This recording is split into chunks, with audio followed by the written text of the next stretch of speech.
Olá e sejam bem-vindos! Hoje vamos mergulhar num dos temas, diria, mais fascinantes e complexos da neurociência: a forma como o nosso cérebro lida com o prazer. E, mais importante, como é que esse mecanismo tão essencial para nós pode ser, bem, sequestrado. É isso que leva ao que podemos chamar de uma felicidade fabricada, que está na base das dependências químicas. A pergunta que nos guia é: por que é que a dependência química acontece? Durante muito tempo a resposta foi mal compreendida. Mas hoje a neurociência é clara. Não estamos a falar de uma falha de caráter ou de força de vontade. Estamos a falar de uma doença do cérebro. Uma condição em que o próprio órgão que nos dá o poder de escolher e controlar fica comprometido. Para percebermos bem este processo, organizei a nossa conversa de hoje em 5 pontos. Vamos começar por este conceito de felicidade fabricada. Depois olhamos para um verdadeiro duelo que acontece no cérebro. A seguir mergulhamos na química do prazer, vemos como se instala o ciclo da dependência e, por fim, vamos entender por que é que isto é uma doença tão complexa. Vamos a isso? No centro de tudo isto está uma batalha. Um verdadeiro duelo que acontece dentro da nossa cabeça. É, no fundo, uma luta pelo controlo entre duas áreas do cérebro que têm funções muito diferentes, mas que estão sempre a comunicar. E aqui estão eles, os dois grandes protagonistas deste conflito. De um lado, o córtex pré-frontal, que é, digamos, a nossa torre de controlo, o nosso centro executivo. É ele que planeia, que toma decisões. E do outro lado, o sistema límbico, que é o coração das nossas emoções, a casa do nosso sistema de recompensa. O mais importante é entender a dinâmica entre os dois. Pensem no sistema límbico como um radar que diz: isto é importante para sobreviver. Dá prazer, temos de repetir. Por outro lado, o córtex pré-frontal é o gestor sensato, que pensa nas consequências e tenta travar os impulsos. O que as drogas fazem? Gera uma recompensa tão, mas tão grande, que o sistema límbico fica em êxtase e o nosso gestor, o córtex pré-frontal, perde completamente a voz, perde a capacidade por um travão. Ok, vamos agora descer um nível. Vamos olhar para a base química disto tudo. Porque esta batalha no cérebro é, na verdade, uma conversa feita de químicos, os neurotransmissores. E há dois que são as estrelas deste espetáculo, a dopamina e a serotonina. A dopamina é muitas vezes chamada a molécula do prazer. E com razão. O nosso cérebro liberta-a sempre que fazemos algo importante para a nossa sobrevivência, como comer ou beber água. É, no fundo, um sinal químico que nos diz: olha, isto foi bom, faz outra vez.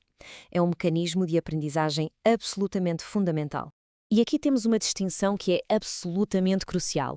A dopamina está ligada ao prazer, algo imediato, intenso e que nos deixa sempre a querer mais.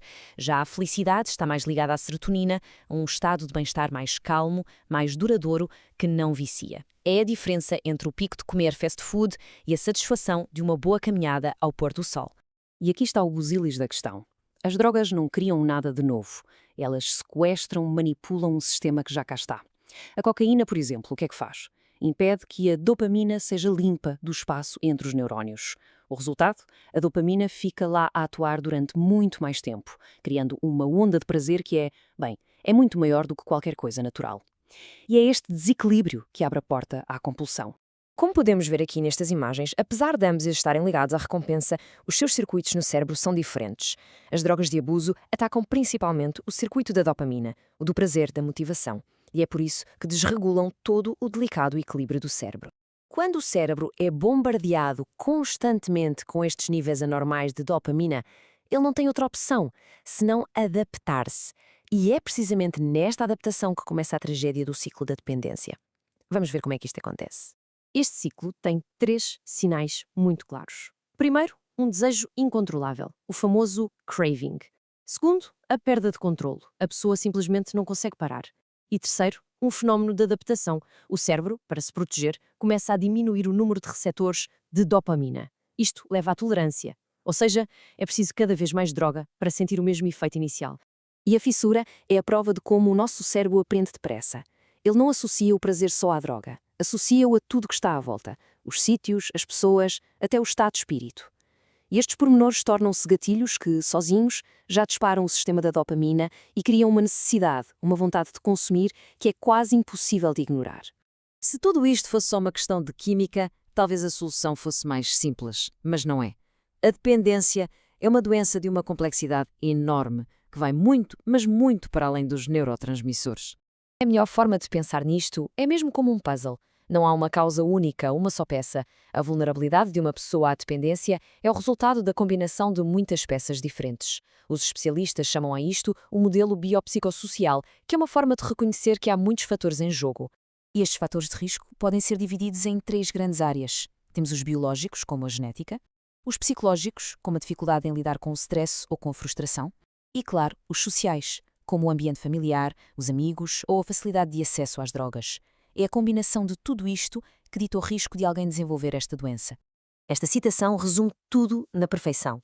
Aquele sistema de recompensa que a evolução nos deu para garantir que sobrevivíamos, para nos fazer procurar comida, água, companhia, é completamente pirateado. Para o cérebro de um dependente, a droga passa a ser a necessidade número 1, à frente de tudo o resto. E para terminar, deixo uma reflexão. Nós vivemos num mundo que nos atira estímulos de prazer imediato a toda a hora, das redes sociais à comida processada. Compreender como funciona o cérebro na dependência obriga-nos a perguntar, no mundo desenhado para a gratificação instantânea, onde é que traçamos a linha entre a busca normal de prazer e o início de uma dependência? É uma pergunta complexa para a qual a ciência nos dá pistas, mas a resposta final é um desafio para cada um de nós e para a sociedade.